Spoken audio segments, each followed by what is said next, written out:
Welcome to our channel. Cine critics Dasari Vignan గారు అయితే మనతో ఉన్నారు. సో కొన్ని టాపిక్స్ అయితే ఉంది, అడిగి తెలుసుకుందాం. సో నమస్కారం అండి. నమస్తే. ఫస్ట్ టాపిక్ అండి, అసలు మార్వాడి గో బ్యాక్ ఈ చర్చ గత వారం నుంచి అయితే హాట్ టాపిక్గా మారింది. అసలు గతంలో లేనిది ఇప్పుడు ఎందుకు వచ్చింది ఈ టాపిక్? అసలు దీని గురించి మీరు చెప్పాలంటే ఏం చెప్తారు? ఎందుకు వచ్చింది అనేది పక్కన పెడితే ఫస్ట్ ఒక చిన్న గొడవ జరిగింది. ఎక్కడైనా జరుగుతాయి చిన్న గొడవలు, ప్రతి చోట ఉంటాయి. గొడవ జరిగినప్పుడు ఎవరు తప్పు చేసినా గొడవని మనం అక్కడే సద్దుమణిగించాలి. ఇప్పుడు ఎలా ఆలోచిస్తున్నారంటే, నీకు నాకు గొడవ అయింది, నీ కులం ఏంటి నా మతం ఏంటి, నా కులం ఏంటి నీ మతం ఏంటి చూసుకొని మీ వాళ్ళు ఇక్కడ ఉండొద్దు మేమే ఉండాలి, లేదు మేమే ఉండాలి మీరు ఉండొద్దు, ఇట్లా గొడవ పడుతున్నారు. అసలు అక్కడ జరిగింది ఏంటి? సింపుల్గా ఒక పార్కింగ్ కార్ పెట్టాడు, తీయండి అన్నాడు, నేను తీయను అన్నాడు. ఊరికే ఇతను కూడా ఏమో కొట్టడు, వాడు కూడా ఏదో ఒకటి 2-3 మాటలు మాట్లాడతారు, ఆవేశంలో నోరు జారుతారు, అవతలలో కోపం వస్తుంది. రెండు కలిస్తేనే చప్పట్లు. ఊరికే పొద్దున్న లేసి ఎవరిని కొట్టరు ఎవరిని తిట్టరు. ఆ గొడవ పెద్దగా అయ్యేసరికి ఏంటంటే స్థానికుల మద్దతు అతడి వైపే ఎక్కువ ఉంటుంది. ఎందుకు అంటే కారు ఓనర్ ఇతను, నేను వెళ్ళాలని ఇబ్బంది పడే వాళ్ళు 10 మంది ఉంటారు కదా. సో ఆ 10 మంది ఒకవైపు వీడు వైపు అవుతాడు, అలా గొడవలు. కానీ నా మద్దతు మాత్రం మార్వాడి అతనికి. ఎందుకు అంటే అతను తప్పు చేసినా కరెక్ట్ చేసినా అతను చేసిన ఇష్యూ కాదు. ఈ సంఘటన వల్ల గో బ్యాక్ మార్వారి అనే ఒక ఇది హ్యాష్ట్యాగ్ బాగా ట్రెండింగ్లోకి వచ్చింది. అది తప్పు బేసిక్గా. ఇప్పుడు మార్వారీస్ అంటే యాక్చువల్గా చెప్పాలంటే రాజస్థాన్లో మార్వార్ అనే ఒక ప్రాంతం ఉంది. అక్కడి నుంచి వలస వచ్చారు. ఇప్పుడు వాళ్ళు ఎప్పుడో వచ్చారు. వచ్చిన కొత్తల్లో దేశానికి వెళ్ళాము అని వచ్చారు. ఎప్పుడు మనకు స్వతంత్రం వచ్చినా కూడా హైదరాబాద్ ఇట్స్ సపరేట్ కంట్రీ లాగా ఉండేది. ఈ రాజ్యం అంతా సపరేట్ రాజుపాలనలో ఉండేది. ఇంకా కలపల. అప్పుడు సింధు నుంచి వచ్చిన వాళ్ళే వీళ్ళెవరు, కరాచీ బేకరీ అండ్ అలాగే బికనీర్, రాజస్థాన్లోనే బికనీర్. ఇప్పుడు బికనీర్ వాళ్ళ వచ్చాడు కదా, బికనీర్, జైసల్మేర్ నుంచి, పాలి నుంచి, జోధ్పూర్ నుంచి చాలామంది వచ్చారు. అక్కడ నుంచి బోల్డ్ మంది వలసలు వచ్చి దేశంలో మనం బతకాలంటే కొంచెం అణిగిమణిగి ఉండాలి అని ఏం చేసేవాళ్ళు, తాకట్టుకి నీకు డబ్బులు ఇచ్చేవాళ్ళు, మళ్ళీ ఇదేంటి సరుకులు కూడా ఉద్దరకి ఇచ్చేవాళ్ళు. డబ్బులు అని అడగడం, ఇస్తాంలే మళ్ళీ ముందైతే నూనె ప్యాకెట్ ఇవ్వంటే ఇచ్చేవాళ్ళు. సరేనండి మీరు 1వ తారీఖు ఇవ్వండి.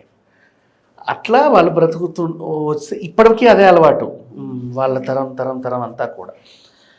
సో ఇండియాలో ఏ స్టేట్ నుంచి అయినా సరే, మనందరం భారతీయులం కదా, వేరే దేశాల నుంచి అంటే మనకు అవసరం లేదు. కానీ పాకిస్తాన్, బంగ్లాదేశ్ వదిలేద్దాం కాసేపు.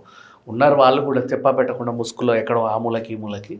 కానీ కేరళ అయినా, తమిళనాడు అయినా, తెలుగోడైనా, ఏ ఉత్తరప్రదేశ్ వాడైనా, ఎవడైనా సరే, జార్ఖండ్ వాడైనా, ఏ మూలకైనా, కాశీ నుంచి కన్యాకుమారి వరకు ఏ మూలకైనా ఉండి వ్యాపారం చేసుకోవచ్చు, బ్రతకొచ్చు. అంటిల్ అండ్ అన్లెస్ ఇల్లీగల్ యాక్టివిటీస్కి దూరంగా ఉంటాయి. అంటే నేను గంజాయి అమ్ముతా, డ్రగ్స్ అమ్ముతా, ఇలా చేస్తా, అవివన్నీ కాదు.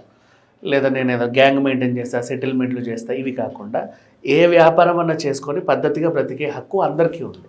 ఆర్టికల్ 19 ప్రకారంగా నీకు నువ్వు ఏమైనా మాట్లాడవచ్చు, కానీ సెన్సిటివ్ ఇష్యూస్కి వెళ్ళొద్దు. కులం, మతం, ప్రాంతం నీకు నచ్చినట్టు మాట్లాడుతా అంటే కుదరదు.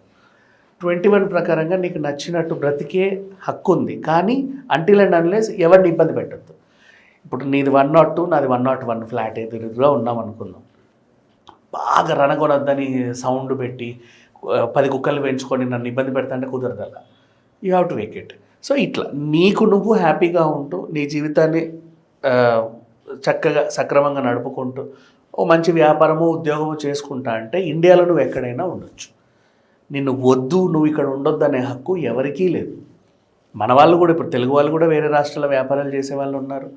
ఇక్కడ నుంచి సూరత్ వెళ్ళి బిజినెస్ చేస్తున్నారు, ఇక్కడ నుంచి వెంకటగిరి వెళ్ళి బిజినెస్లు చేస్తున్నారు, ఇక్కడ నుంచి మహారాష్ట్ర నాగ్పూర్ వెళ్ళి బిజినెస్లు చేస్తున్నారు. బోల్డ్ అంతమంది ఉన్నారు. వేరే దేశాల్లో స్థిరపడ్డ వాళ్ళు కూడా ఉన్నారు. సో ఈ నినాదం అనేది తప్పు. ఇది వచ్చిన తర్వాత ఇక సంఘ సంస్కర్తలు అందరూ బయలుదేరారు. ఏమని, వీళ్ళు వ్యాపారాలన్నీ వీళ్ళే చేసుకుంటున్నారు, మమ్మల్ని చేసుకొనివ్వట్లేదు. ఎందుకు చేసుకొనివ్వట్లేదు? నువ్వు కూడా చేసుకోవచ్చు. అయితే ఇక్కడ ప్రాబ్లం ఏంటంటే అందరికీ కోర్ తెలియట్లా. మా తెలంగాణ, మా ఉద్యోగాలు, మా ఇది అని ఆంధ్ర వాళ్ళని గెంటేశారు. సరే, అంతవరకు ఓకే, మీ సంతోషం, బాగానే ఉన్నారు. ఇప్పుడు మార్వాడి గో బ్యాక్ అని అంటున్నారు. ఎప్పుడైతే హైదరాబాద్ రాజుపాలనలో ఉండిందో అప్పుడు వాళ్ళందరూ వచ్చారు. కానీ మన తెలంగాణ నుంచి కరీంనగర్, ఈ మహబూబ్ నగర్ వాళ్ళు, నల్గొండ వాళ్ళు అప్పటికి ఇంకా రాలా. వాళ్ళని బానిసలుగా చూస్తున్నారు అని చెప్పేసి స్థానికులని, అంటే చిలాచితక పనులకు ఉపయోగించుకుంటున్నారని చెప్పేసి వాళ్ళు ఎవరు రాల భయానికి. వీళ్ళు వచ్చిన తర్వాత వీళ్ళు వ్యాపారస్తులు కాబట్టి ఈజీగా రాగలిగారు వ్యాపారం చేసుకోవడానికి. పెట్టుబడులు పెట్టేవాడిని ఎవడు కాదంటాడు, ఎవరైనా రావచ్చు కదా. వీళ్ళు నెక్స్ట్ వచ్చారు హైదరాబాద్కి. తెలంగాణలో ఎప్పటి నుంచో బ్రతికిన వాళ్ళు ఉన్నారు, కానీ ఈ డక్కన్ ప్రాంతంలోకి వీళ్ళు సడన్గా వచ్చారు. ముందే వచ్చారు మార్వాడీస్, ఎప్పుడో నిజాం పాలన టైంలో. వీళ్ళు తర్వాత వచ్చేసరికి వాళ్ళు ఆల్రెడీ వ్యాపారంలో స్థిరపడ్డారు. నువ్వు ఇప్పుడు చేయాలనుకుంటున్నావు కొత్తగా. సో అండ్ మార్వాడీస్లో అందరూ మార్వాడి అనేది ఒక కులం అనుకుంటారు, కానీ మార్వాడీస్లో చాలామంది ఉన్నారు. జైనులు ఉన్నారు, సిక్కులు ఉన్నారు, మార్వాడి ముస్లిమ్స్ ఉన్నారు, బోల్డ్ ఎంతమంది ఉన్నారు. అంటే మార్వాడి ప్రాంతం నుంచి వచ్చిన వాళ్ళందరూ ఇక్కడ రకరకాల వ్యాపారాల్లో స్థిరపడ్డారు. ఇప్పుడు అది అంచెలంచెలుగా పెరిగి ఇప్పుడు ఒక స్టేజ్లో ఉన్నారు సీనియర్స్గా. నువ్వు చూస్తే ఇప్పుడు సిద్దంబర్ బజార్ అంటే మొత్తం అన్నీ ఈ మన కిరాణా సరుకుల లైన్, టీ, ఉప్పులు, పప్పులు అన్నీ అక్కడ దొరుకుతాయి. అక్కడ మోస్ట్లీ వీళ్ళే ఉంటారు. మోంజా మార్కెట్స్ కూడా వాళ్ళే, మోండా మార్కెట్ అయినా, మొజంజహి మార్కెట్ అయినా. అండ్ నెక్స్ట్ మళ్ళీ ఎక్కువ హార్డ్వేర్, పైపులు, ఇవి వుడ్ అమ్మేవాళ్ళు. Next sweets, obviously some more people. కిరాణా షాపులు ఎక్కువ, అండ్ ఈ ఎలక్ట్రికల్ షాపులు, ఇవన్నీ వాళ్ళే మెయింటైన్ చేసుకుంటున్నారు. ఇప్పుడు నువ్వు వచ్చావు కరెక్టే. నేను కిరాణా షాప్ పెట్టుకోవాలనుకుంటున్నా, నేను ఇక్కడ స్థానికుడిని, వాడెవడో ఇక్కడ నడుపుతున్నాడు, వాడిని తీయించేసి అన్నావు. వాడికి దాంట్లో పట్టు తెలుసు కాబట్టి వాడు బతకగలిగాడు. నీకు ఆ పట్టు లేకపోతే 3 ఏళ్ళకో 2 ఏళ్ళకో మూసేసుకుంటాం. అప్పుడు ఈ కాలనీకి ఉన్నది పోయింది, ఉంచుకున్నది పోయిందిగా. మన వల్ల ఆ డిస్టర్బెన్స్ ఉండకూడదు. సో ఎవడైనా సరే గో బ్యాక్ మార్వాడి. కానీ ఇప్పుడు మార్వాడి అంటాడు, రేపటి రోజు గో బ్యాక్ ఇంకొకరు, ఎల్లుండి గో బ్యాక్ ఇంకొకరు. ఇవన్నీ కాకుండా ఇన్ కేస్ మీకు తెలిసి ఎవరైనా వేరే దేశస్తులు, పాకిస్తాన్ నుంచో బంగ్లాదేశ్ నుంచో వేరే దేశస్తులు ఉండి ఇక్కడ అక్రమంగా ఉంటే, మీరు కూడా ఒక పౌరుడు అనుకుంటే చెప్పండి, ఇన్ఫర్మేషన్ ఇవ్వండి. వాళ్ళు వచ్చి వాళ్ళ డీటెయిల్స్ తీసుకుంటారు. నిజంగా మంచోళ్ళు అయితే ఉంచుకుంటారు, వాళ్ళని ఏమన్నాం మనం. లేదు వీళ్ళ వల్ల మనకి ఏమన్నా ప్రమాదం అని తెలిస్తే పంపించేస్తారు. అది చేయండి. కానీ అందరం స్థానికులమే. రేపు తమిళనాడు వాళ్ళని పొమ్మంటావు, ఎల్లుండి కేరళ వాళ్ళని పొమ్మంటావు, తర్వాత ఇంకొకరిని పొమ్మంటావు. అందరినీ పొమ్మంటే ఎవడుంటాడు ఇక్కడ? ఎవరేం చేసుకుంటారు చెప్పు? అండ్ బిజినెస్ అనేది మన ఇండియాలో ప్రతి ఒక్కడి హక్కు, ఎవరైనా చేసుకోవచ్చు. ఎవరు దాన్ని కాదు అనడానికి లేదు.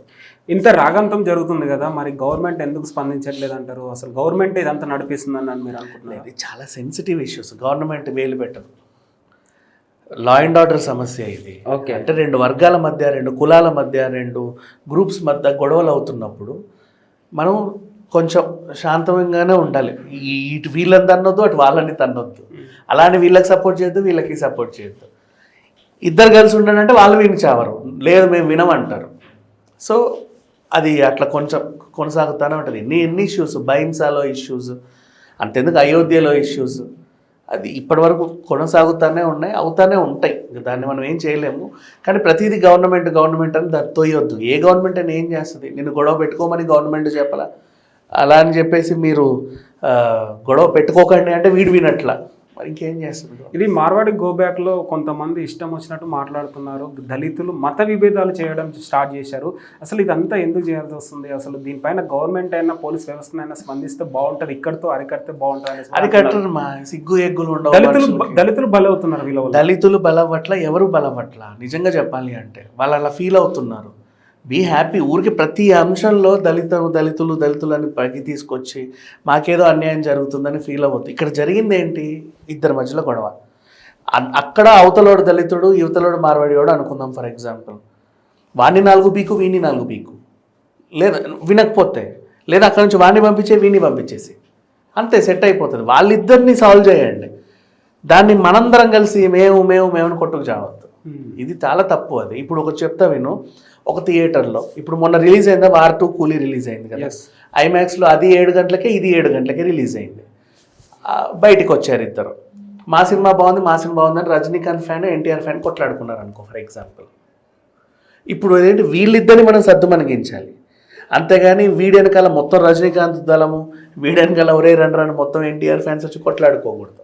అది నేను చెప్పాను. ఓకే, ఫైనల్గా ఈ గో బ్యాక్ మార్వాడి గురించి ఫైనల్గా మీ మాటలో చెప్పాలంటే ఏం చెప్తారు? ఎవ్వరు కూడా ఎవరిని ఇక్కడ ఉండొద్దు అనే హక్కు ఎవరికీ లేదు, ఎవ్వరికీ లేదు. మీరు అన్నారు ప్రభుత్వం పట్టించుకోవాలి, ప్రభుత్వానికి కూడా లేదు, ఎవరికీ లేదు ఆ హక్కు. ఇండియాలో ఏ స్టేట్ వాడైనా సరే, ఏ స్టేట్లో అయినా సరే ఎవరికి ఇబ్బంది లేకుండా వాడికి వాడి పద్ధతిగా ఉంటే బ్రతికే హక్కు, వ్యాపారం చేసుకునే హక్కు, ఉద్యోగం చేసుకునే హక్కు అందరికీ ఉంది.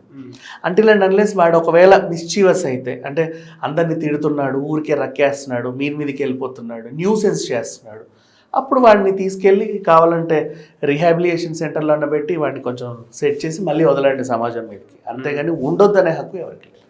ఓకే, థ్యాంక్ యూ అండి.